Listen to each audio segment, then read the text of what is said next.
Assalamualaikum warahmatullahi wabarakatuh. Kaifa halukum abahumma semuanya? Alhamdulillah ya. Bismillah, alhamdulillah, alhamdulillahirabbil alamin wa bihi nasta'inu ala umuri dunya waddin. Wassalatu wassalamu ala asyrafil anbiya'i wal mursalin amma ba'd. Pertama-tama kita panjatkan puji serta syukur kita kehadirat Allah Subhanahu wa taala atas limpahan rahmat dan karunia-Nya kita dapat berkumpul alhamdulillah di acara kajian parenting dan pembagian rapot. Dan kami selaku MC mengucapkan terima kasih banyak, syukran jazakumullah khairan atas kehadiran abah semua. Salam serta salam semoga tercurah limpahkan kepada Habibana wa Nabiyana Maulana Muhammad sallallahu alaihi wasallam, kepada keluarganya, kepada para sahabatnya, dan kepada seluruh umatnya hingga akhir zaman. Yang tak lupa yang saya hormati kepada Ketua Yayasan YPI Al-Arabi, selanjutnya kepada Kepala Sekolah SMP IT Al-Arabi Bapak Dede Krisna Suryana, alhamdulillah. Yang saya hormati juga kepada seluruh asatidz dan asatidzah SMP IT Al-Arabi, dan tak lupa yang saya hormati kepada seluruh wali murid abahumma semua yang telah hadir di dalam acara kajian ini. Dan juga yang saya hormati kepada Ustadz Budi Zubair, alhamdulillah beliau telah hadir untuk mengisi acara kajian ini. Bapak-bapak dan ibu-ibu semua, insya Allah saya selaku MC akan membacakan susunan acara pada kali ini. Yang pertama pembukaan, yang kedua sambutan-sambutan, yang ketiga ada pemberian hadiah kepada siswa atau siswi yang berprestasi, yang keempat ada kajian, yakni yang akan diisi oleh Ustadz Budi dengan tema yaitu kiat sukses mendidik anak di akhir zaman. Yang kelima penutup. Baik, abah dan umah semua, insya Allah kita mulai ke acara. Kita buka acara kita pada kali ini dengan membacakan basmalah. Bismillahirrahmanirrahim. Untuk acara selanjutnya yakni sambutan-sambutan, yang akan dibawakan oleh Kepala Sekolah SMP IT Al-Arabi Bapak Dede Krisna Suryana. Kepadanya kami persilahkan. Tafadhol masykur.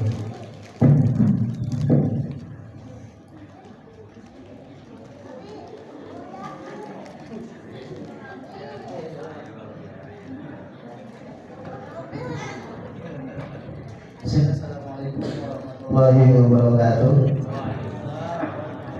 Bismillah, alhamdulillah, la haula wala quwwata illa billah, ma ba'd. Segala puji syukur kepada Allah Subhanahu wa taala atas segala nikmat yang Allah berikan, sehingga pada pagi hari ini kita masih dapat berkumpul. Mudah-mudahan perkumpulan kita di majelis ini senantiasa mendapatkan keberkahan dari Allah Subhanahu wa taala.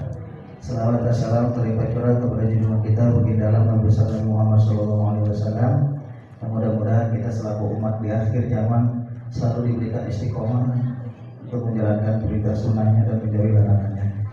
Yang terhormat Ketua Yayasan, ya, alhamdulillah pada pagi ini bisa hadir.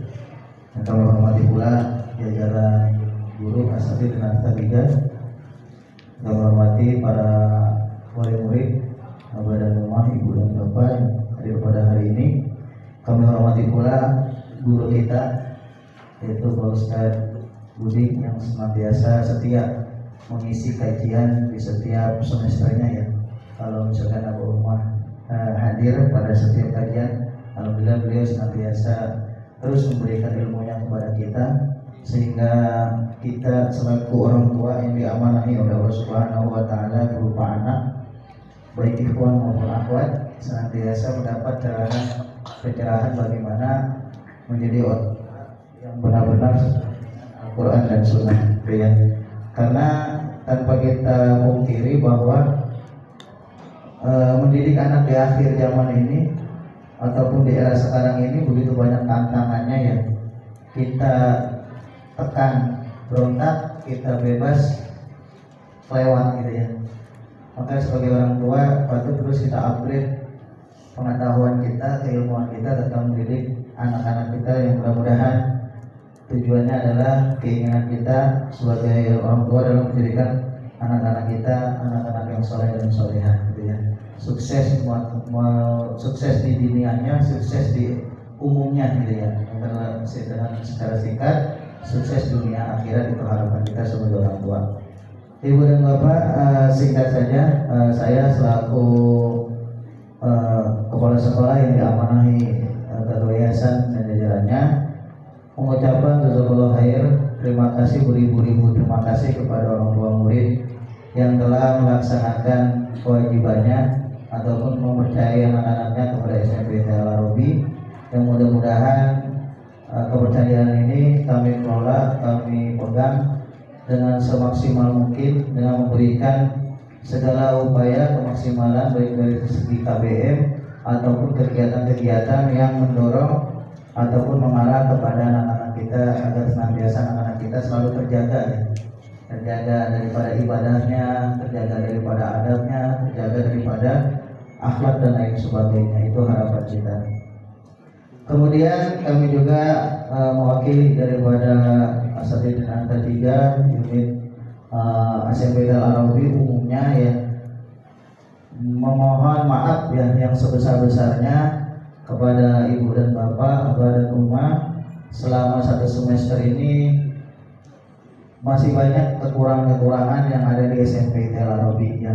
Baik respon daripada segi sarana prasarananya, baik dari segi informasi-informasinya, baik dari segi pelayanan-pelayanannya yang masih kurang, gitu, yang masih belum sempurna, yang masih jauh dari kata layak, gitu ya. Kami mohon dibukakan pintu maaf yang sebesar-besarnya, terutama beberapa bulan ke belakang ada permasalahan-permasalahan yang memang harus dihadapi anak-anak kita, ya. Yang terutama adalah air, ya kan. Ada mungkin anak-anaknya pernah cerita, ibu, bapak, itu ya, abah, umah, ada umi, abi, di sekolah airnya kosong, gitu ya. Saya duduk dari ke sana, saya duduk dari ke sini, gitu ya. Itu memang itu yang kita hadapi di semester ini. Itu berapa bulan, ada 1 bulan lebih kalau kurang lebih, ya. Seperti yang saya sampaikan, yang permasalahannya adalah di pengeboran airnya yang rusak, ya kan. Yang satu pertama kali dibor itu pengeboran ternyata pipanya itu kecil, gitu ya, sehingga pas ini jadi nggak tahu kenapa tuh kualitas pipanya nutup, jadi lubangnya nutup sehingga airnya tidak bisa keluar. Kemudian permasalahan yang kedua adalah tampungan air ataupun torennya kurang, ya. Kemudian dari hal itu memang kita koordinasi terus ke bagian umum sehingga dilakukan pengeboran ulang. Jadi itu ada 2 pengeboran, yang satu mah beberapa bulan hanya penggunaannya, gitu ya, lumayan. Kemudian dibor lagi sampingnya, alhamdulillah sekarang sudah berjalan lancar airnya. Kemudian ditambah juga penampungan airnya di atas sehingga toren-toren di atas itu kurang lebih kemarin itu penambahan toren itu 9 toren, ya. Tapi alhamdulillah sekarang waktu tahun saja alhamdulillah tidak kekurangan air, gitu ya. Tidak kekurangan air, alhamdulillah. Itu permasalahan yang pertama. Permasalahan yang kedua adalah mungkin dari akhwat juga sering berbicara AC-nya panas, gitu ya. AC-nya ada beberapa kelas, gitu ya. Itu juga sudah kita tindak lanjuti, ya. Sementara ini ternyata permasalahannya tidak segampang, ya, gitu ya. Servis sudah diganti, komponen yang harus diganti sudah, gitu ya. Dulu hanya bertahan beberapa saat saja, gitu ya. Mudah-mudahan nanti di semester 2 ketika sudah ini insya Allah akan langsung kita anggarkan dan kita ganti, terutama di kelas 8D, ya, 8D dan kelas 9 yang mudah doakan, ya. Kami dari unit dari pihak SMP sebenarnya pengen buru-buru gitu ya, pengen ganti karena anak-anak kita juga kesian juga ya main lantai 3 gitu ya. Mungkin doakan aja ya biar cepet ininya ya, apa penanganannya dan lain sebagainya. Itu kita tanpa sadari memang itu adalah permasalahan-permasalahan yang ada di SMP. Di SMP sehingga alhamdulillah dari komite juga terus mengingatkan kami gitu ya sebagai pelayan di sini gitu ya. Jangan bosan-bosan juga untuk mengingatkan kami juga karena kami juga pelayan itu nomor 1 gitu ya. Cuma kadang-kadang kami juga tidak melihat titik kelemahan gitu ya.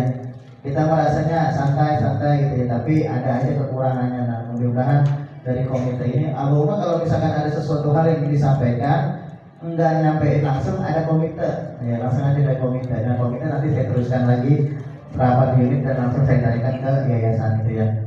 Tuh, karena kita bareng-bareng di sini ya, bukan saya aja gitu ya. Dan Albi dan Umi juga murid-murid jangan sungkan-sungkan untuk memberikan masukannya karena kemajuan kita, kemajuan SMP itu kemajuan untuk kita bersama gitu. Karena anak ibu dan bapak itu kalau di sini anak kami gitu ya. Kalau misalkan acu nggak mau ya berarti nggak sayang sama anaknya di sini ya gitu. Untuk sekali lagi kami memohon maaf yang sebesar-besarnya atas kekurangan pelayanan dari segi sapras maupun informasi maupun yang lain sebagainya ya. Mudah-mudahan nanti di semester 2 kami akan tingkatkan lagi, kami akan evaluasi lagi agar semuanya menjadi lebih baik lagi karena semuanya bermuara untuk pelayanan anak-anak kita. Semoga belajarnya lebih semangat lagi, motivasi belajarnya meningkat lagi sehingga nilai-nilai yang bagus yang didapatnya ya. Kemudian yang ketiga kami menyampaikan mungkin tadi dari unit SD mungkin SMA juga sudah ya, untuk menyampaikan program yayasan ya yang melalui divisi sosial dan dakwah ingin mengadakan armada sosial gitu ya, armada operasional sosial di SMP Al-Arabi umumnya di yayasan gitu ya. Ini kami mengajak kepada ibu dan bapak badan umum untuk partisipasinya pengadaan ini nanti dari SD sudah sepakat ya berlebihan SD dan SMA sudah ya. Tinggal SMP yang marilah sama-sama kita menjadi bagian dari armada itu sendiri gitu ya. Kalau misalkan analisis berapa Ustaz nggak dipatok gitu ya. Nanti kita kalau sistem SMP itu di setiap hari Jumat ya, di setiap hari Jumat maka ibu dan bapak untuk menitipkan partisipasinya untuk armada operasional sosial kita. Buat apa sih gitu ya? Pertanyaan kan gitu ya, buat apa armada itu? Armadanya itu bergerak untuk sosial ya. Selain untuk transportasi guru ataupun staf yayasan PTK dari Yayasan Al-Arabi untuk misalkan studi banding, terus misalkan bekerja sama yang lain, ini armada ini digunakan untuk sosial. Abah Umar misalkan ada yang keperluan boleh menggunakannya gitu ya. Ya begitu ya, Pak ya. Ya. Kemudian untuk mengangkut bantuan sosial secara langsung gitu ya, misalkan kayak ke sekarang di Sukabumi gitu ya. Selama ini kan Al-Arabi menitipkan gitu ya, bekerja sama ke Ahsan ataupun yang lainnya gitu ya.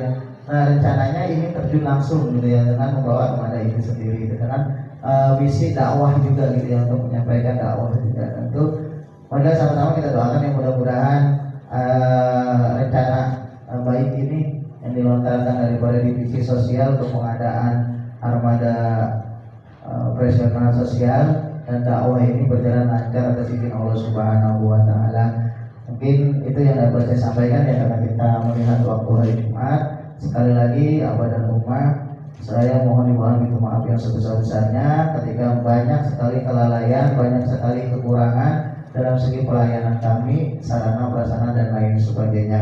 Dan untuk anak-anak yang nilainya bagus untuk nanti mendapatkan prestasi ya, kita ucapkan selamat dan mudah-mudahan ini menjadikan dirinya lebih dekat lagi kepada Allah Subhanahu wa taala dan lebih termotivasi lagi belajarnya dan lebih giat lagi terutama untuk menjaga adab-adabnya dimanapun mereka berada.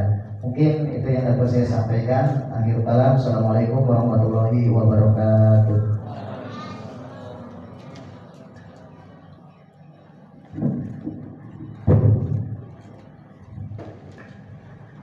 Syukur jazilan kepada Ustaz Dede Krisna selaku Kepsek SMP ITH Al-Arabi. Insyaallah kita melanjutkan ke acara selanjutnya, yakni pemberian hadiah kepada siswa atau siswi berprestasi.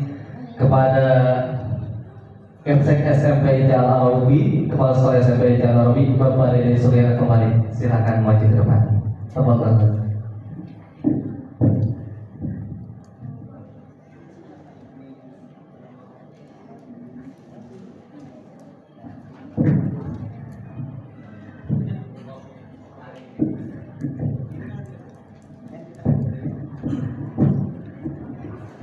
Bismillahirrahmanirrahim warahmatullahi wabarakatuh. Bapak Ibu, para hadirin sekalian, insyaallah di sesi ini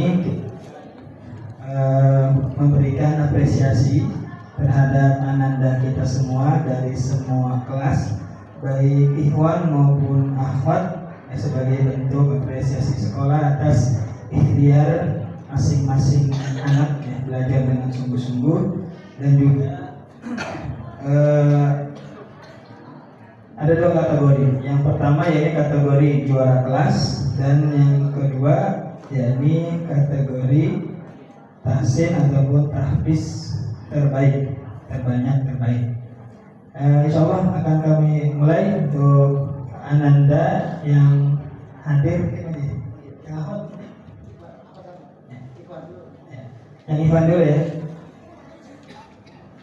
Dari kelas 7A, untuk juara kelas 7A diraih oleh ananda Harun Abdillah. Ada Mas Harun? Belum ada ya? Kemudian untuk kelas 7B diraih oleh ananda Daud. Udah dibilangin ya sama wali kelas ya. Udah. Baik. Kemudian kelas Ikhwan dulu ya. Untuk kelas 8A diraih oleh Mas Afif Ismail. Lanjut. Tidak ada tiga. Ini bagaimana orangnya ya? Kemudian 8B diraih oleh Mas Zaid Abdillah. Silakan Mas Zaid, bisa maju ke depan. Kemudian untuk kelas 9A diraih oleh Mas Zuhair Haritha. Mas Zuhair ada? Ada. Kemudian untuk 9B yakni diraih oleh Mas Huzaifah Syauki Halim. Tidak ada, karena yang maju tidak. Yang tahfiz, untuk tahsin tahfiz terbaik kelas 7, juara umum untuk kelas 7 dari seluruh, yakni diraih oleh Fauzan Abdul Hafiz dari 7A. Tidak ada. Kemudian untuk kelas 8 juara umum untuk tahsin dan tahfiz terbaik yakni diraih oleh Mas Abdullah Sofwan Mahfuz dari 8B. Silakan Mas Mahfuz. Sampai. Kemudian untuk kelas 9, juara umum kelas 9 untuk tahsin tahfiz terbaik yakni diraih oleh Mas Alif Gatan Ibrahim dari 9A. Mas Alif. Dan penghargaan yang diberikan oleh kepala sekolah. Oh Mas Daud sini. Ya, maju. Nggak tahu kenapa suruh maju. Antum juara masih di B. Ya.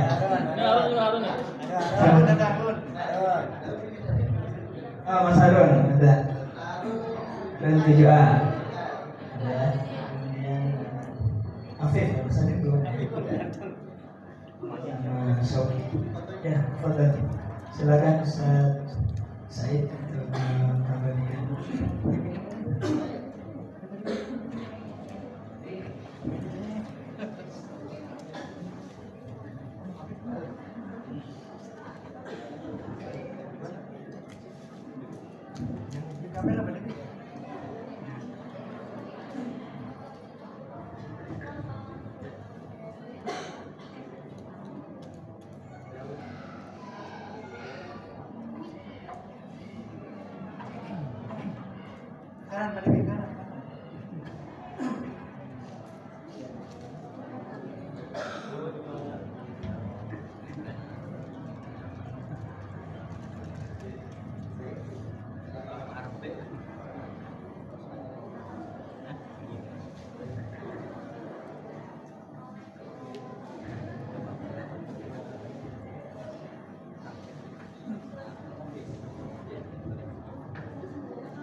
Sama-sama dulu.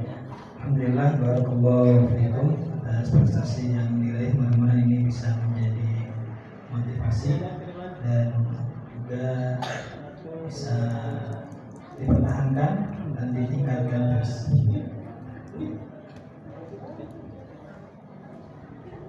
Ya, untuk Abah Umar yang menandanya masih belum nanti ke depan dimotivasi, mudah-mudahan tahun semester 2 dapat ya. Tentu saja dari pola belajar juga mempengaruhi. Baik, untuk selanjutnya yakni untuk juara kelas akhwat, ya, silakan nanti Anda bisa maju ke ada bagian depan.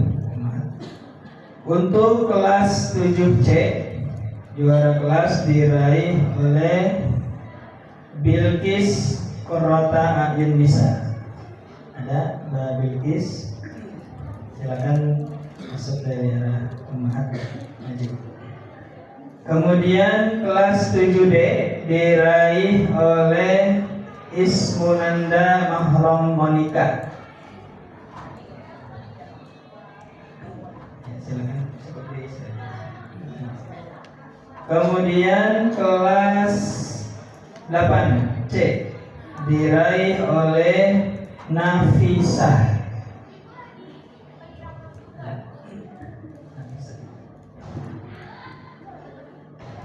Selanjutnya untuk kelas 8D, juara kelas diraih oleh Gina Azmi.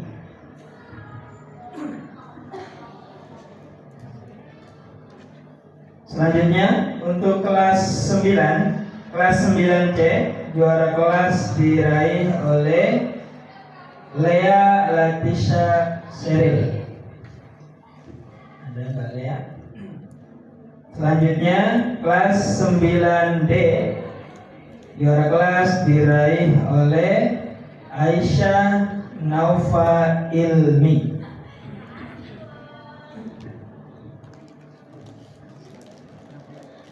Berikutnya untuk dapat juara tahsin tahfiz terbaik kelas akhwat kelas 7, juara umumnya yakni Firyal Fikrah Faikotuz Zihni dari kelas 7D. Kemudian untuk kelas 8 yakni diraih oleh Nadiatul Karimah dari kelas 8C. Dan untuk juara umum tahfiz tahsin terbaik kelas 9 diraih oleh Aisyah Naufa Ilmi kelas 9D. Double nih, dapat dua ya. Ya, Aisyah Naufa Ilmi juga ya. Baik, untuk penghargaan akan diberikan oleh Wakil Kepala Sekolah Bidang Kurikulum kepada Ustazah Nila Ayu Ningrum SPD, dipersilakan.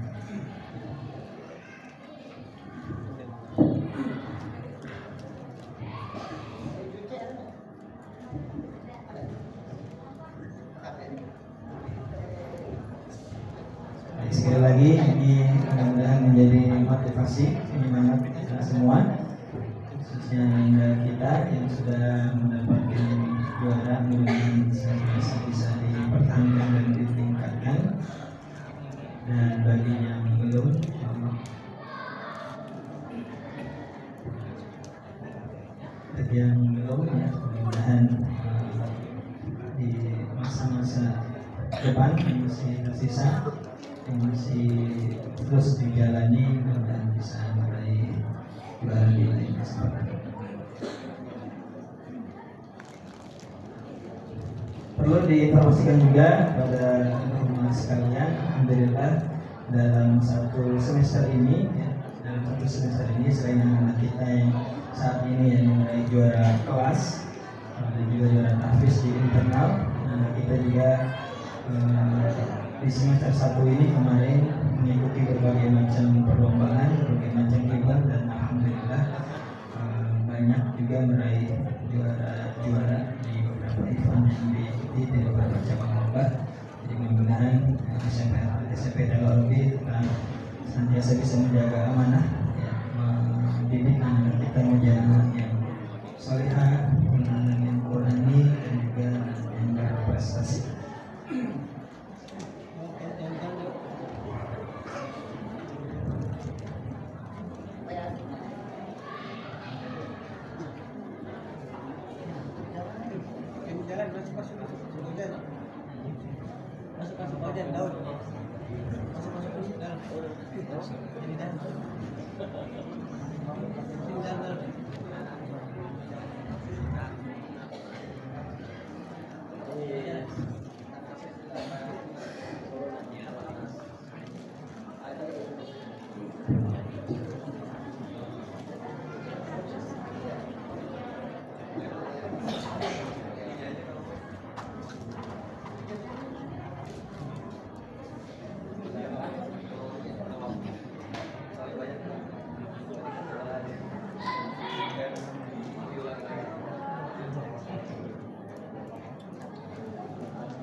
Baik, mungkin silakan kalau sudah semua nanti komunikasi dulu. Assalamualaikum.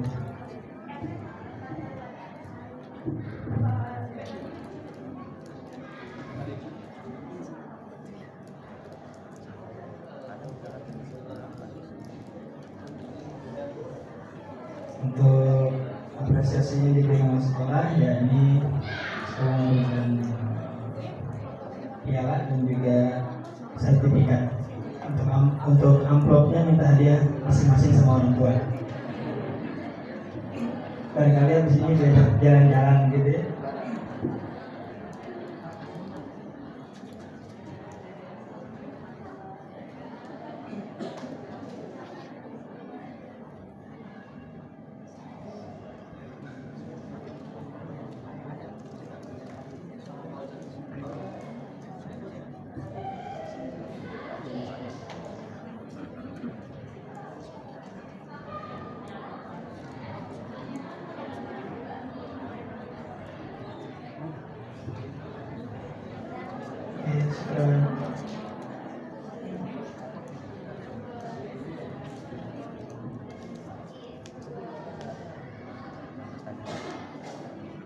Sekarang kita menyampaikan kepada Anda yang meraih prestasi.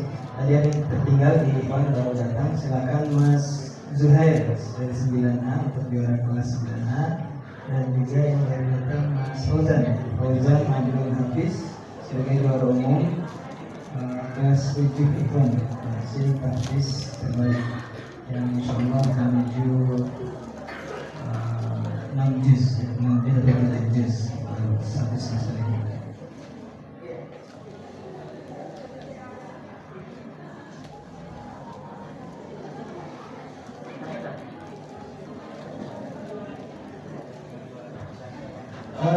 Untuk penghargaan ini juga ini insyaallah akan diberikan oleh Ustaz Devi Hermanto selaku Ketua Divisi Sosial dan Dakwah di Yayasan Pendidikan Islam Al-Alamin. Pada Ustaz Devi dipersilakan.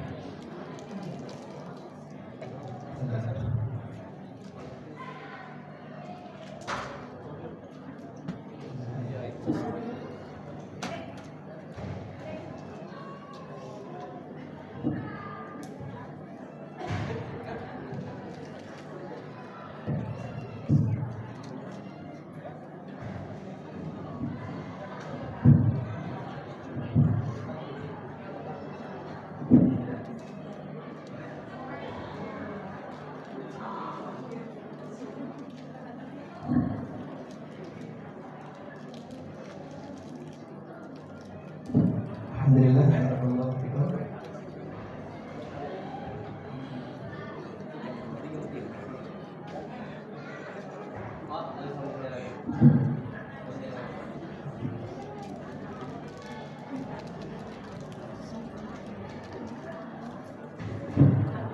Barakallahu fikum kepada para juara dan juara kelas maupun juara atas dan tahfidz. Mungkin demikian untuk sesi pemberian penghargaan. Saya kembalikan lagi kepada MC. Sekarang Assalamualaikum warahmatullahi wabarakatuh. Waalaikumsalam warahmatullahi wabarakatuh. Syukur jazilan kepada Ustadz Arianto yang telah membacakan pemberian hadiah kepada siswa-siswi berprestasi SMP Al-Arabi. Mudah-mudahan itu menjadi motivasi buat kita supaya lebih baik lagi ke depannya.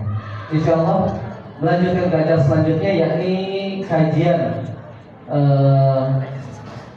parenting ini. Insya Allah pada acara inti kajian parenting kepada Ustadz Budi, kepadanya dipersilakan. Tafadhol.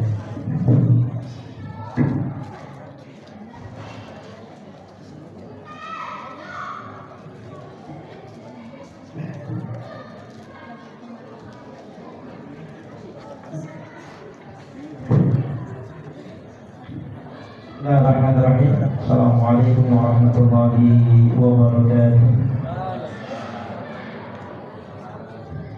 Alhamdulillah nahmaduhu wa nasta'inuhu wa nastaghfiruh wa na'udzu billahi min shururi anfusina wa min sayyiati a'malina.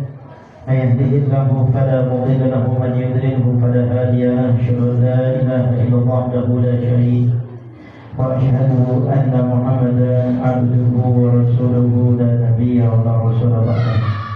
قال الله تعالى في كتابه الكريم العظيم وهو أصدق القائلين وأحسن القائلين. أعوذ بالله من الشيطان الرجيم. يا أيها الذين آمنوا اتقوا الله حق تقاته ولا تموتن إلا وأنتم مسلمون. وقال أيضا يا أيها الذين آمنوا اتقوا الله وقولوا قولا سديدا يصلح لكم أعمالكم ويغفر لكم ذنوبكم ومن يطع الله ورسوله فقد فاز فوزا عظيما. قال الرسول صلى الله عليه وسلم في حديثه فإن أصدق الحديث كتاب الله وخير الهدى هدى محمد صلى الله عليه وسلم وشر الأمور محدثاتها فإن كل محدثات بدعة وكل بدعة ضلالة وكل ضلالة في النار. أما بعد.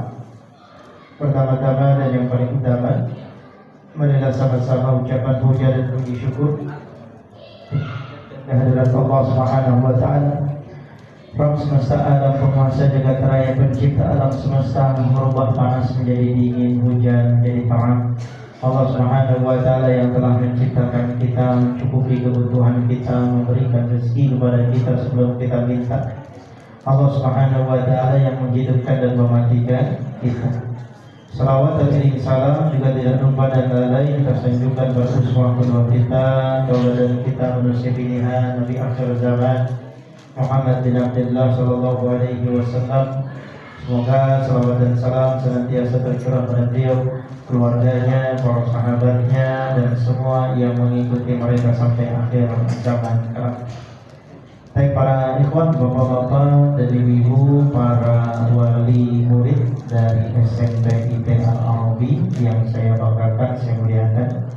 Begitu juga kepada kepala sekolah dari SMP IT Al-Arabi saat ini beserta jajarannya, para asatidz, dan juga seluruh para anak-anak murid yang menjadi murid dari SMP IT Al-Arabi yang ikhwan dan akhwat yang saya cintai karena Allah Subhanahu wa taala.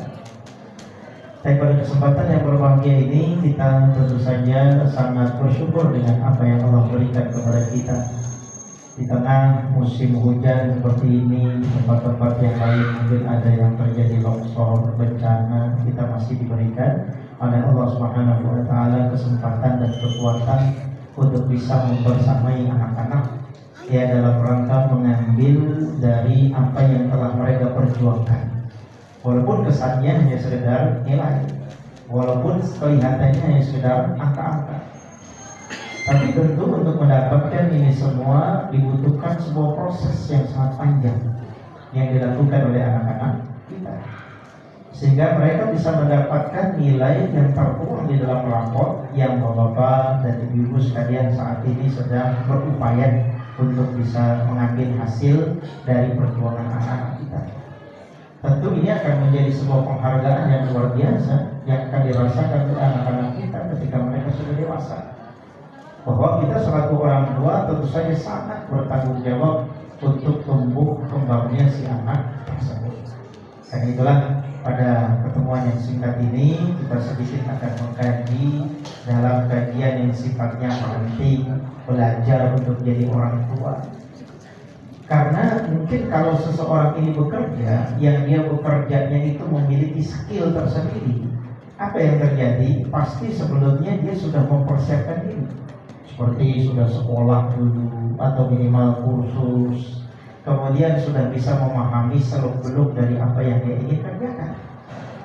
Setelah itu sudah punya ijazah, tersertifikasi, terakui, maka kemudian dia bisa diterima untuk bekerja dalam bidang itu. Dan kalau itu sesuai dengan keahliannya, tentu akan mendapatkan hasilnya maksimal. Tapi ternyata berbeda dengan kita. Kita selaku orang tua yang seharusnya dahulu sebelum kita menikah, kita mempelajari dulu banyak seluk-beluk ketika hendak memasuki bahtera rumah tangga. Sehingga ketika sudah berada dalam bahtera rumah tangga, ada dalam bangkai pernikahan, kita sudah tidak kaget, tidak bingung ketika menghadapi suatu masalah. Kenapa? Karena belajarnya setelah menikah, bukan belajarnya sebelum menikah. Berbeda kasusnya sebagaimana yang tadi saya sebutkan. Orang ingin bekerja di instansi tertentu, dia akan berupaya dan berusaha untuk menguasai bidang itu dengan pendidikan yang sesuai dengan linearnya, sehingga ketika dia bekerja dia tidak bingung lagi sudah, karena itu sudah bidangnya. Tapi bagi kita yang menjalani kehidupan rumah tangga, banyak di antara kita yang memulai belajar ketika sudah menikah, sehingga banyak sekali hal-hal yang tidak bisa terselesaikan, tidak ketemu solusi dan jalan keluarnya, bahkan mengandalkan emosional dan seterusnya. Karena itulah mumpung sekali lagi walaupun sudah sedikit terlambat, kita sama-sama semua belajar. Karena zaman dahulu ketika ada calon daripada suami, dari ibu-ibu sekalian datang meminta kepada walinya, mereka minta paling yang ditanya sudah kerja belum, ya, kemudian gajinya berapa, anak saya mau dimanai. Ketika sudah selesai sudah bungkus rambut dari kita. Tapi ketika dia dapat masalah, karena dia tidak memiliki ilmunya di bidang rumah tangga, selain belum berpengalaman, tentu dia tidak pernah belajar dalam urusan itu, sehingga banyak permasalahan yang tidak terpecahkan. Apalagi ketika bukan hanya permasalahannya dalam bidang ekonomi saja, dalam bidang ujian dan cobaan serta musibah yang didapatkan dalam rumah tangganya saja. Ya, ketika dia diberikan karunia oleh Allah Subhanahu wa taala seorang anak, maka mulai muncul lagi berbagai macam permasalahan yang lain. Belum lagi kalau anaknya hanya satu, kalau dua, kalau tiga, dan seterusnya. Dan alhamdulillahnya Allah Subhanahu wa taala menjamin rezeki bagi kita dan anak-anak kita. Berapapun anak yang kita punya, Allah Subhanahu wa taala jamin rezekinya. Saya yakin semua yang ada di sini kita punya anak yang bervariasi dari sisi jumlah, dari sisi ragam, dari sisi jenis status. Tapi semuanya kita yakin bahwa rezeki yang Allah berikan itu berupa anak, plus Allah Subhanahu wa taala juga berikan jaminan kepada mereka rezekinya. Wa ma min dabbatin fil ardi illa 'ala Allahi rizquha. Tidak ada binatang yang melata satupun yang ada di muka bumi ini kecuali Allah Subhanahu jamin rezekinya. Sehingga orang yang punya anak banyak atau berapapun jumlah anaknya, khawatir dengan rezeki yang Allah berikan kepada anaknya itu tentu sebuah kesalahan. Karena Allah sudah jamin rezeki setiap orang, setiap kepala, setiap yang memiliki roh. Cuma masalahnya adalah ada sesuatu yang tidak dijamin oleh Allah Subhanahu wa taala. Itu apa? pendidikannya. Yang mana pendidikan ini tentu tidak ada jaminan Allah Subhanahu wa taala menjadikan anak kita pasti soleh, pasti berilmu, ya pasti rajin ibadah, tidak. Tapi ini semua adalah tanggung jawab dari orang yang diberikan amanah itu. Sehingga kalau kita dengar anak kita adalah surganya atau berangkat bagi kita, ini itu berkaitan dengan amanah yang Allah Subhanahu wa taala titipkan kepada kita. Maka sesuai dengan tema pada kesempatan kali ini, yaitu kiat-kiat sukses dalam mendidik anak di era akhir zaman. Satu, kita harus kenal dulu apa makna daripada pendidikan dan diistilahkan dengan tarbiyah. Yang kita tahu dan kita pahami bahasa daripada tarbiyah atau pendidikan dari kalimat tarbiyah, yang kalimatnya tentu saja merupakan wasail, merupakan wasilah untuk menjadikan anak-anak kita itu menjadi anak yang lebih baik, anak yang lebih soleh, anak yang lebih alim, anak yang lebih dekat dengan Allah Subhanahu wa taala dengan wasilah pendidikan. Karena itulah ketika Ali bin Abi Thalib menafsirkan firman Allah Subhanahu wa taala qu anfusakum wa ahlikum nar, maknanya adalah adibuhum wa andimuhum, yaitu ajarkan kepada mereka ilmu, ajarkan kepada mereka ajar. Berarti ini bentuk daripada perlindungan orang tua, perlindungan seorang laki-laki kepada keluarganya.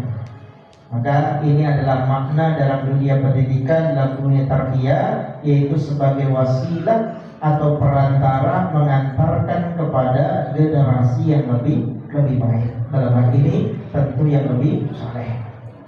Kemudian yang kedua adalah makna daripada akhir zaman ini. Saya kutip dari apa yang disampaikan oleh Syekh bin Baz rahimahullah taala. Yang dimaksud dengan akhir zaman, kalau substansi daripada judul kita kali ini adalah kiat-kiat sukses mendidik anak di akhir zaman. Kemudian apa yang dimaksud dengan akhir zaman? Beliau mengatakan taghayyarat al-ahwalu fi akhir zaman yaqilul ilmu wal fadl. Yang mana identiknya akhir zaman itu adalah kondisi yang berubah, keadaan yang berubah, di mana sudah sedikitnya ilmu yang tersebar pada akhir zaman. Di mana Nabi Shallallahu Alaihi Wasallam kemudian menerjemahkan ini dalam sebuah hadisnya. Beliau sampaikan, yataqarabu az-zamanu wa yadharu al-jahlu wa yaqillu al-ilmu wa yafshu az-zina wa yashrabu al-khamra wa yakthuru al-haraj. Beliau sallallahu alaihi wasallam bersabda dalam sebuah hadis ini, yataqarrabu al-zaman, di mana zaman ini semakin dekat, wa yadharu al-jahlu, di mana kebodohan itu semakin nampak, semakin jelas, semakin kelihatan, ilmu semakin sedikit, dan perzinahan semakin menyebar. Kita lihat mungkin ibu-ibu, kaum abah yang update dengan berita di media sosial. Ya, kita dengar baru-baru ini berita masih hangat, seorang mahasiswa yang sudah terdepok, yang tidak punya tangan. Kemudian apa yang terjadi? Melakukan pelecehan, yang menjadi korban siapa? 17 perempuan. Mengatasnamakan apa? Mahasiswa.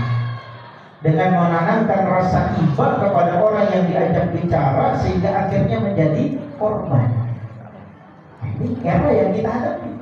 Bagaimana tersebar perzinahan bukan hanya sekedar orang-orang yang punya fisik yang normal, tapi orang-orang yang punya keterbelakangan dan kesulitan dari secara fisik ternyata juga tidak lepas dari godaan syaitan ini. Wa yashrabu al-khamra, mulai tersebar juga minum-minuman keras. Bagaimana kita lihat kenyataan dan kondisi yang sangat miris di zaman kita sekarang. Ya, begitu juga wa yakthuru al-haraj, yang kala para sahabat bertanya apa itu al-haraj, Nabi katakan al-qatlu, membunuh. Bocah 14 tahun, bapaknya dibunuh, neneknya dibunuh, ibunya ditusuk. Tentu usia 14 tahun usia anak-anak SMP sekarang. Dan ketika sudah melakukan itu, apa yang terjadi? Dia tidak merasa bersalah. Bahkan temannya yang seusia dengannya menyatakan, kamu adalah orang yang benar, karena orang tua kamu terus menekan kamu. Daripada tekanan batin, habisin sekalian. Karena apa? Anaknya terkenal berprestasi, anak tunggal.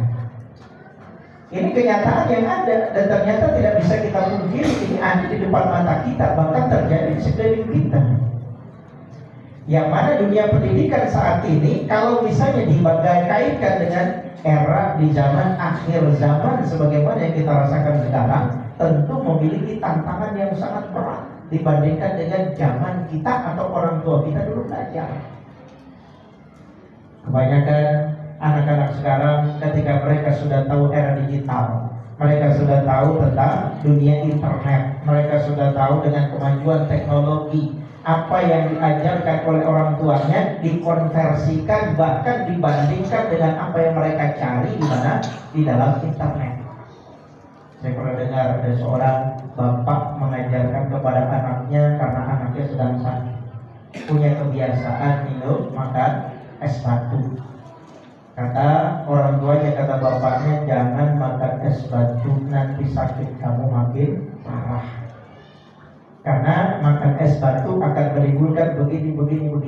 Apa yang terjadi? Anaknya bukan menerima. Iya pak, siap pak. Dia cari di internet. Cari di internet, ternyata menurut pendapat dari dokter yang dia cari tidak seperti itu. Dikasih tahu sama bapaknya, pendapat bapak salah. Ini buktinya dari tim pakar dan tim ahli dikemplong anaknya.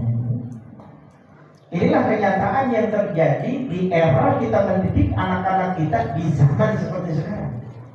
Walaupun konsep daripada pendidikan, tujuan daripada pendidikan tidak akan pernah berubah, menjadikan anak-anak kita soleh, menjadi lebih dekat kepada agama kita, takut kepada Tuhannya. Inilah fungsi daripada adanya pendidikan. Dan pendidikan tentu yang kita pahami adalah pendidikan formal, akan tetapi pendidikan non formal juga tidak kalah pentingnya. Jadi tujuan daripada pendidiknya sampai akhir zaman pun tidak akan pernah berubah. Caranya, metodenya, pendekatannya, ini yang perlu direformasi bagi kita selaku orang tua. Baik. Kemudian apa kata beliau? Yaitu kata Syekh bin Baz, yaitu ta'muru al-masajidu bil-ladini wal-hajari bil-anwa'il imarah. Banyaknya sekarang tanda-tanda dari akhir zaman, masjid-masjid sudah kelihatan megah, bagus, dari sesuatu yang mewah. Walakin yaqilu 'anil musalli, tapi sedikit dari orang-orang yang sholat. Liqillati raghbatin fil khairi, karena tidak adanya semangat dari mereka untuk mendapatkan kebaikan. Kebanyakan di antara kita yang berat, yang kita malas untuk pergi ke masjid atau melaksanakan ibadah, termasuk bagi yang laki-laki maupun perempuan, apa yang terjadi? Bisa jadi bukan kita yang malas, tapi bisa jadi Allah yang tidak mau bertemu dengan kita, sehingga akhirnya kita dipersulit untuk melakukan ibadah. Tentu kenyataan ini lebih miris dan lebih prihatin kalau kita rasakan. Bagaimana harapan kita supaya ingin dapat rahmat dari Allah, ingin dapat keberkahan dari Allah, tapi Allah saja tidak mau bertemu dengan kita. Disebabkan karena banyaknya dosa, kesalahan yang kita kerjakan, sehingga banyaknya kita melangkahkan kaki menuju ke masjid karena perginya dengan langkah kaki, bukan dengan hati, yang kadang-kadang tidak sampai. Kenapa di tengah jalan ada halangan, diajak temannya main jadi main, di tengah perjalanan ada begini dan begitu, sehingga akhirnya tidak sampai ke masjid. Ini tentu sebuah hal yang perlu kita renungkan dan kita pikirkan. Ya, bagaimana seseorang berupaya untuk mendapatkan rahmat dan keberkahan dari Allah Subhanahu wa taala, termasuk orang yang hidup di akhir zaman. Kemudian kita sedikit membahas perbedaan pendidikan zaman dahulu dengan zaman kita sekarang. Yang pertama, perbedaan yang paling mencolok adalah tujuan dalam menyekolahkan anak. Ini salah satu perbedaan yang mencolok dalam dunia pendidikan di zaman dahulu dengan zaman sekarang yang katanya adalah zaman akhir zaman. yaitu tujuan dalam menyekolahkan anak. Zaman dahulu ketika orang-orang tua kita menyekolahkan kita atau orang tua kita sekolah, mereka disekolahkan, diajarkan untuk belajar tentang nilai adab, etika, kesopanan, akhlak, pembiasaan, adat-adat ketimuran. Sehingga orang tua berharap ketika anaknya disekolahkan, mereka bisa mendapatkan anak-anak yang pulang ke rumah dengan sangat santun dan sopan kepada orang tuanya. Cium tangan, orang tuanya sakit, pulang kerja dibuatkan minum, dikasih ambilin air putih, disediain makanan. Ini yang mungkin kita rasakan dahulu di zaman kita sekolah, walaupun kategorinya adalah sekolah negeri zaman dahulu yang kita rasakan. Tapi begitu juga yang dirasakan oleh orang-orang tua kita ketika mereka bersekolah. Yang paling penting bagaimana mereka ditanamkan nilai-nilai kesopanan dan akhlak ini. Tapi bandingkan dengan pendidikan dan tujuan menyekolahkan anak di zaman sekarang. Orang menyekolahkan anaknya untuk mengejar prestasi anak, ada. Orang yang menyekolahkan anaknya untuk bisa mencapai target obsesi dari orang tuanya yang belum tercapai dulu, ada. Orang yang menyekolahkan anaknya supaya anaknya dapat ijazah bisa dipakai untuk melamar kerja, ada. Berarti ada pergeseran tujuan yang dimiliki oleh orang tua dahulu dengan orang tua yang ada di zaman sekarang. Sehingga apa yang terjadi kalau dulu orang pamer itu paling setahun sekali karena medianya nggak ada. Kapan? Ketika momen-momen tertentu yang paling mudah dan paling banyak ketika Lebaran. Pamer baju baru ini kelihatan orang kaya atau kagak itu kelihatan dari bulan puasa sampai Lebaran. Menu buka puasanya apa, Lebaran pakai baju apa. Sehingga pamernya setahun sekali. Sekarang orang tiap detik, tiap waktu bisa statusin, bisa pamer kapan saja. Karena bisa jadi orang yang menyetatusin itu maksudnya gak begitu. Tapi orang yang kemudian melihatnya, membacanya, dan menilainya bisa punya penilaian yang beragam dan bermacam-macam. Sehingga anak-anak yang tidak kuat mental, dia akan melihat orang yang seusianya sudah berhasil, dia akan berkaca pada dirinya sendiri. Aduh, saya kok masih gini-gini aja ya. Imbasnya dia tidak bersyukur, imbasnya dia pesimis, imbasnya dia putus asa. Disebabkan karena apa? Teman-temannya yang seusianya dia ternyata sudah punya prestasi yang bereot, prestasi yang bejibun, prestasi yang berderet. Sementara dia yang melihat kenikmatan orang lain itu hanya bisa meratapi dirinya sendiri. Ya, ini sebuah kenyataan bahwa ada pergeseran tujuan kita dalam menyekolahkan anak. Sehingga anak pulang dengan bawa prestasi yang bagus, prestasi akademik yang maksimal, sementara akhlaknya itu buruk, akhlaknya jelek. Banyak orang tua yang menganggap wajar anak sekarang. Wajar anak sekarang mah begitu, generasi Z, generasi milenial. Sehingga kalau akhlaknya buruk, yang penting akademiknya bagus. Ini yang pertama. Perbedaan zaman dulu tentang tujuan dalam menyekolahkan anak. Yang kedua, perbedaan pendidikan zaman dahulu dengan sekarang, sumber informasi terkait dengan pembelajaran.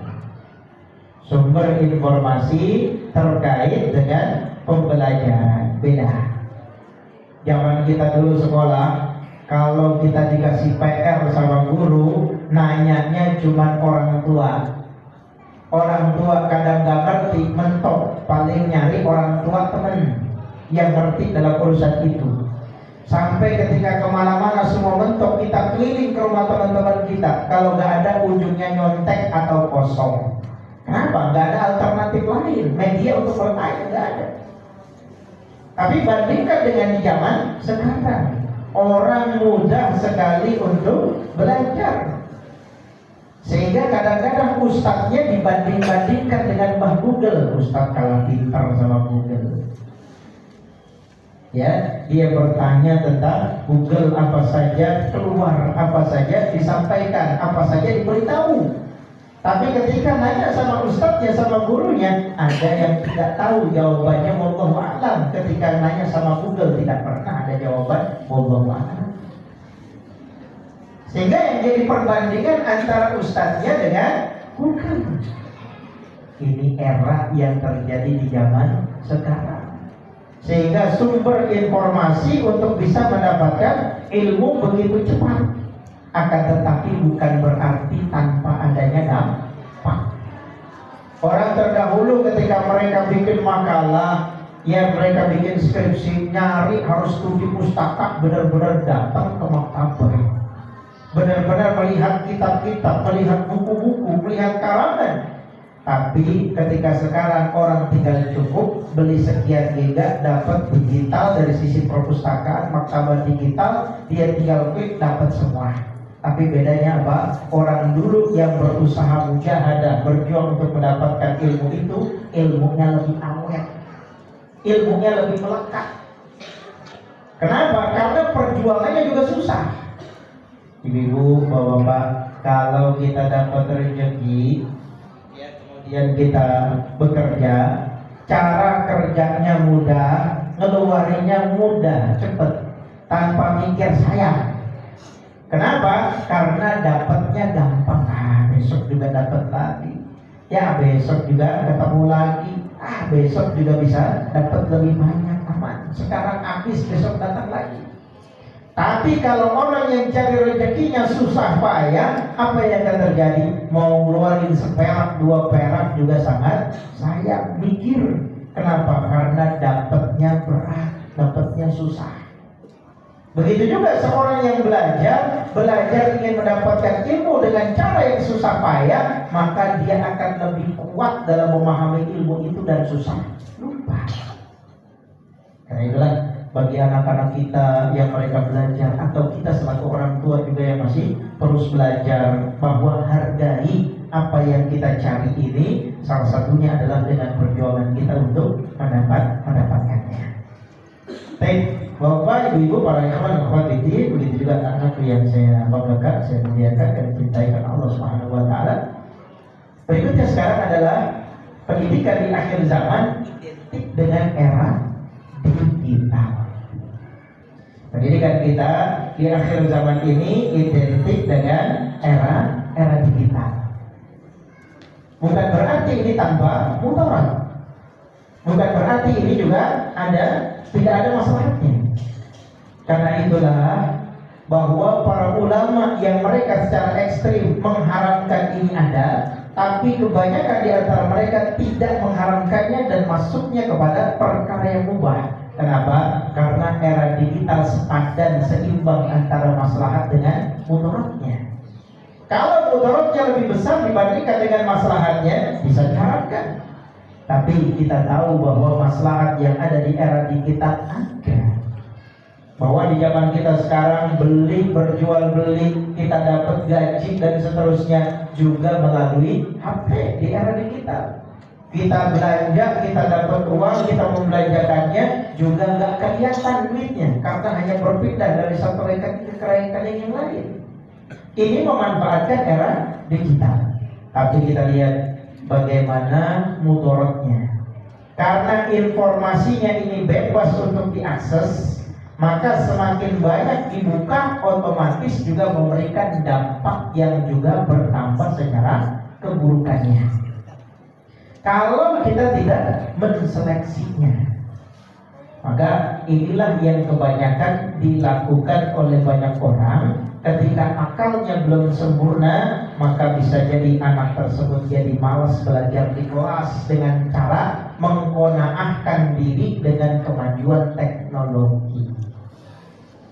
Yang mereka pahami belajar di sekolah adalah belajar. Kalau mereka bisa belajar dengan era digital hanya dari rumah, hanya dari HP, ngapain lagi untuk belajar ke sekolah?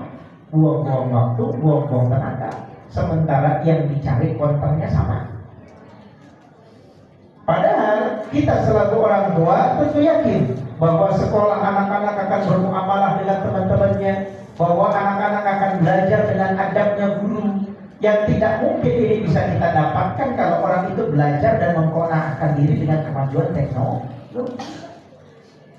Siswa datang ke sekolah, melihat gurunya datang tepat waktu, plus dari gurunya memberikan kesan bagi muridnya. Muridnya mengajarkannya dengan jelas, memberikan juga faedah kepada muridnya.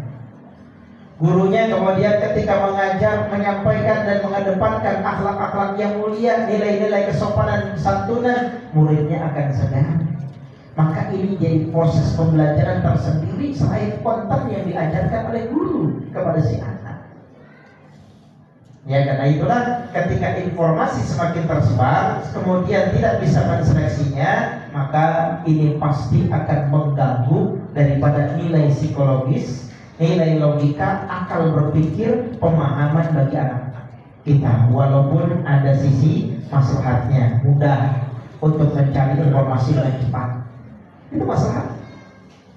Ketika orang dibutuhkan untuk mencari suatu hukum kalau kondisi-kondisi tertentu, maka di era teknologi yang seperti sekarang, orang mudah untuk mengakses dengan cepat.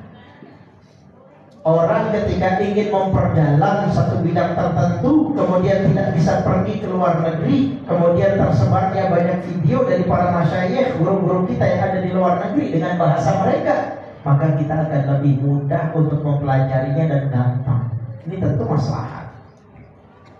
Ya, maka kita lihat orang-orang terdahulu, mereka cari periwayat hadis, mereka cari satu hadis, harus meninggalkan keluarga mereka berhari-hari, mereka harus menahan lapar, menahan panasnya matahari untuk mencari itu.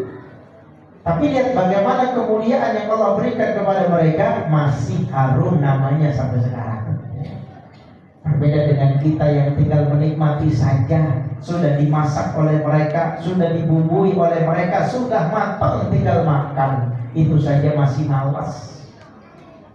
Ya, ini tentu salah satu di antara hal-hal yang kemudian menjadi nilai maslahat atau nilai plus dari kemajuan era digital yang ada pada pendidikan akhir zaman. Sehingga ada ucapan dari Imam Ibnu Qayyim al-Jauziyah dalam kitab beliau Tuhfatul Maudud fi Ahkamil Maudud.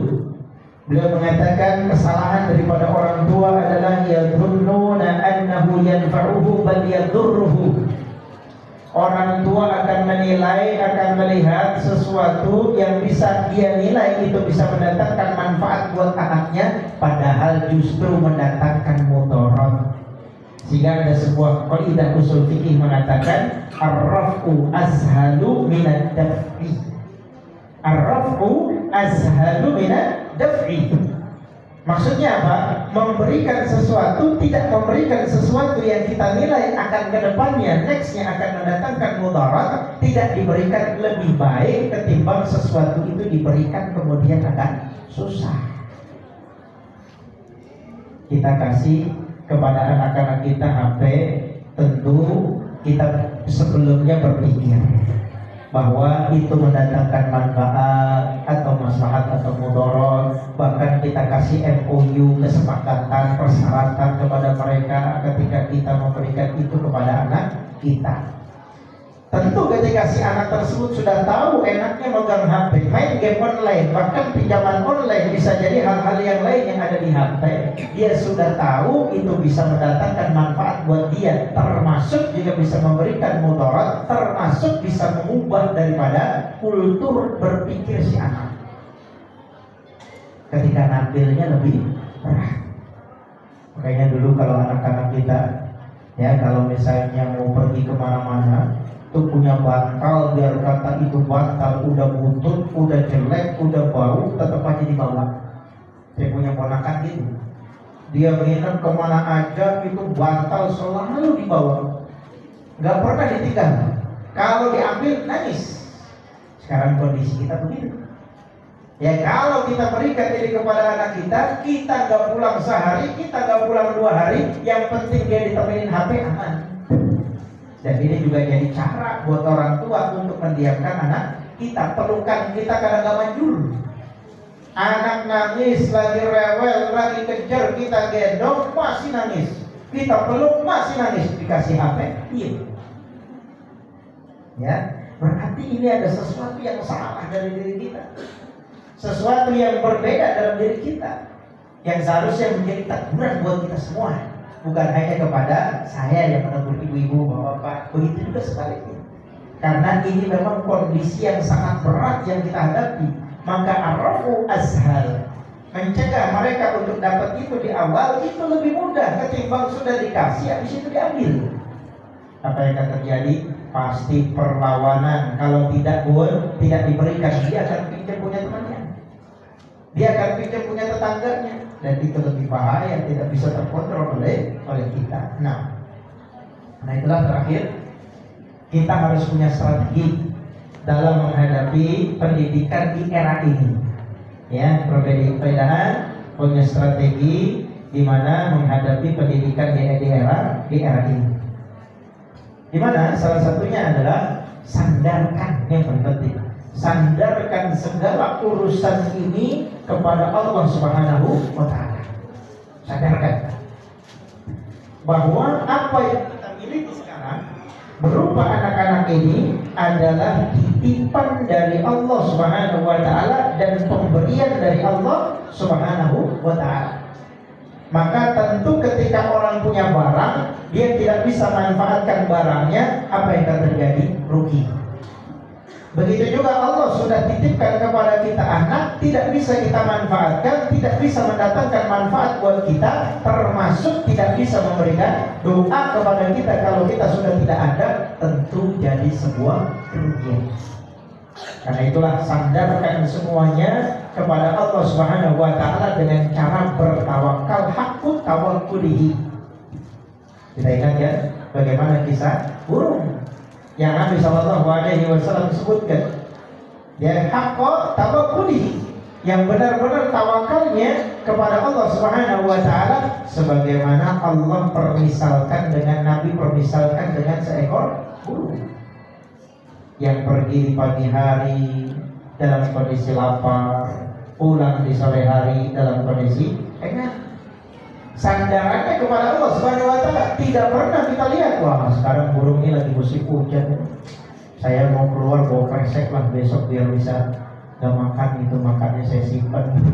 Gak ada. Semua mereka menyandarkan kepada Allah Subhanahu wa Ta'ala. Karena itulah tawakal yang penuh kepada Allah Subhanahu wa Ta'ala akan menjadikan urusan kita mudah. Karena itulah Allah Subhanahu wa Ta'ala sampaikan dalam surat Taha yang berkaitan dengan doa Nabi Musa alaihi salam. Ketika Nabi Musa alaihi salam berdoa kepada Allah, yang ini sering dibacakan oleh para MC supaya lidahnya mudah. Rabbi shrah li sadri wa yassir li amri wahlul 'uqdatam min lisani yafqahu qawli. Dua ayat yang pertama Allah katakan doanya Nabi Musa, Rabbi shrah li sadri, ya Allah lapangkan dada saya. Wa yassir li amri, baru setelah dilapangkan dadanya dia bisa berkoordinasi, berdamai dengan masalah, Allah baru berikan jalan keluar. Sekarang kenyataannya kembali. Saya bisa baru hidup tenang kalau anak saya sudah gak bandel. Saya baru bisa hidup tenang, hati saya bisa plong kalau anak saya sudah gak diskorsi. Saya baru bisa hidup tenang kalau anak saya begini. Tapi kita tidak sadar, tidak bisa melapangkan jiwa kita ketika Allah Subhanahu wa Ta'ala uji kita dengan itu.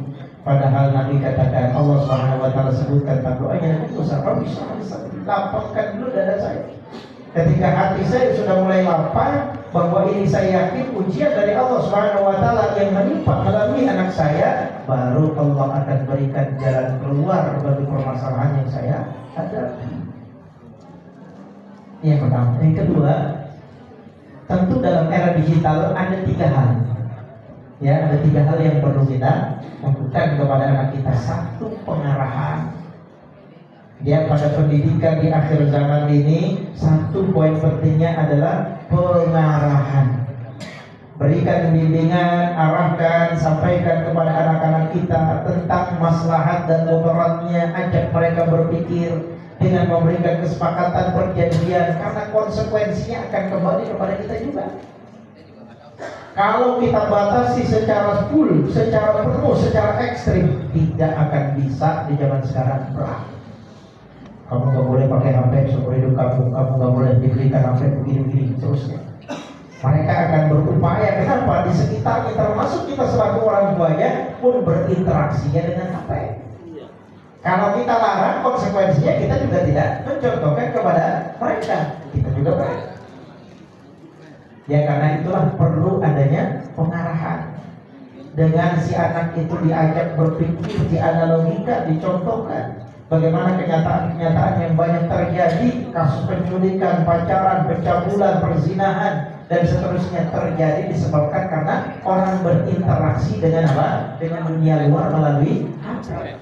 Bagaimana orang punya banyak teman, tapi temannya itu ada dalam dunia media sosial, tapi dalam dunia nyata tempat temannya bisa dihitung. Kan ada orang tipe-tipe yang sobat seperti ini. Dia tidak mau bergaul, tapi di media sosial dia lebih senang kepada orang yang tidak dia kenal, tapi merasa nyaman dan seterusnya. Tentu kalau tidak ada pengarahan dari kita, apa yang akan terjadi? Tentu mudaratnya semakin besar. Kemudian yang kedua, adanya pembatasan. Selain pengarahan, pembatasan. Pembatasan ini dari sisi apa? Satu, dari sisi waktu, durasi. Dari sisi waktu dan durasi penggunaannya harus dibatasi. Karena ada momen-momen tertentu, waktu-waktu tertentu anak tersebut tidak dekat dengan dunia digital, dunia internet. Misalnya ketika dia tidur, jangan bawa, sudah ambil HP-nya. HP kita yang berikan, kita yang berikan, kita yang ambil. Batasi waktu penggunaannya. Dua, pembatasannya Bang, pembatasan tempat yang boleh menggunakannya. Contoh di mana? Di kajian. Contoh di mana? Ketika sholat. Contoh di mana? Di meja makan. Yang selama ini terjadi kepada kita, ketika kita makan bareng, betul itu berkah. Maka Nabi SAW katakan dalam sebuah istajtami'u, ya, ta'anakum, kalian berkumpulah kalian ketika sedang makan, karena itu mengandung berkah.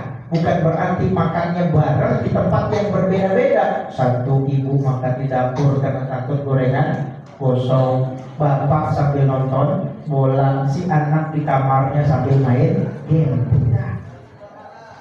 Tapi makan di tempat yang bareng dan sama-sama, ini kalau bisa kita haramkan dengan dunia digital. Karena itulah waktu kita bercengkrama dengan mereka. Sudah waktunya sedikit, sudah sibuk, jarang ketemu. Ketika ketemu masing-masing sibuk sendiri. Maka perlunya pengaturan ada dalam diri kita tentang tempatnya. Tinggal momen, pembatasan dari sisi momennya dan peristiwanya. Khusus ketika temu keluarga, nah itu momen tersendiri. Silaturahim, itu juga momen tersendiri. Maka ini perlu kita batasi. Dan yang keempat adalah konten, harus kita batasi. Tidak sembarangan konten yang bisa dilihat oleh anak-anak kita, itu tanggung jawab kita. Yang terakhir, yang ketiga adalah pengalihan. Selain pengarahan, pembatasan, yang ketiga adalah pengalihan. Mengalihkan anak-anak kita dari kesibukan yang bermanfaat, mengalihkan sesuatu yang dia suka, menyalurkan hobinya dan seterusnya. Sehingga dengan dialihkan seperti itu, halusinasinya, imajinasinya, pikirannya tidak terus-menerus kepada sesuatu yang dia punya, sesuatu yang bisa menjadi sesuatu yang bisa dimainkan oleh anak tersebut. Sehingga dengan harapan cara seperti itu mudah-mudahan bisa dan cukup bagi kita untuk bisa mengatasi bahwa pendampingan kita kepada anak-anak kita di era ini semakin kita butuhkan. Jadi di saat anak-anak kita butuh, kita ada. Di saat anak-anak kita perlu dengan kita ada. Inilah bentuk pendampingan kita kepada mereka karena semua yang ada di sini kita yakin sadar paham bahwa Allah Subhanahu wa taala pasti akan mempertanyakan itu kepada kita. Dan sebelum itu terjadi, maka mari sama-sama kita berjuang di masa-masa sekarang, di zaman seperti ini, dalam mendidik anak sekaligus bekerja sama dengan pihak lembaga pendidikan, yayasan, pesantren, bahwa jangan sampai program yang sudah dibuat oleh sekolah bagus-bagus dihancurkan oleh orang tuanya murid. Begitu juga sebaliknya, hal-hal yang lain kemudian ini tidak bisa terlaksana disebabkan karena kesalahan kita. Mungkin ini saat ini dan teman-teman ya, saya tidak bisa berlama-lama karena ada tugas dan amanah lain. Ya, semoga mudah-mudahan bisa membersamai dan bisa memberikan pencerahan buat saya pribadi khususnya dan kepada kita semua, karena ini kitabnya bukan hanya kepada Bapak dan Ibu, tapi kitabnya kepada saya menyampaikan. Mudah-mudahan dengan cara seperti ini kita bisa saling mengingatkan, sama-sama saling bekerja sama, dan yang sudah tahu ini berarti adalah bentuk mengingatkan saja. Kalau yang belum tahu, mudah-mudahan ini menjadi wawasan yang baru dan bisa kita amalkan dalam kehidupan kita sehari-hari. Wabillahi taufiq wal hidayah wa billahi. Wassalamualaikum warahmatullahi wabarakatuh.